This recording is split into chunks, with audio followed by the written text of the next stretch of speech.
રાજ્યભરમાં વિવિધ શહેરોમાં મેઘરાજાની ધમાકેદાર એન્ટ્રી થતાં ગોધરા દાહોદ હાઈવે માર્ગ પર વરસાદી પાણી ભરાયા।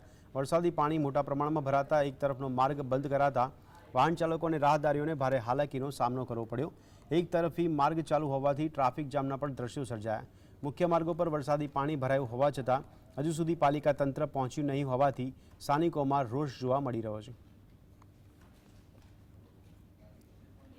ગોધરામાં જે રીતે ભારે વરસાદ વરસી રહ્યો છે જેના કારણે જે જાહેર માર્ગો છે તે જળમગ્ન બન્યા છે। હું આપણે સીધા દ્રશ્ય બતાવીશ કે ગોધરા દાહોદને જોડતો આ માર્ગ છે, તમામ જે માર્ગ પર જે વરસાદી પાણી ફરી વળ્યા છે જેના કારણે જે વાહન ચાલકો છે તેઓને ક્યાંક ને ક્યાંક મુશ્કેલી પડી રહી છે। આ વિસ્તારમાં મોટા મોલો આવેલા છે, શોરૂમો આવેલા છે, પરંતુ નગરપાલિકા દ્વારા આ વિસ્તારમાં પાણીની સમસ્યાને લઈને કોઈ કામગીરી કરવામાં નથી આવી। હજુ સુધી પાલિકા તંત્ર આટલા મોટા પ્રમાણમાં પાણી ભરાયું હોવા છતાંય નથી પહોંચ્યું, જેના કારણે વાહન ચાલકો અને રાહદારીઓને ભારે મુશ્કેલીનો સામનો કરવો પડી રહ્યો છે। સમસ્યા જે છે તે નાની એક સમસ્યા છે।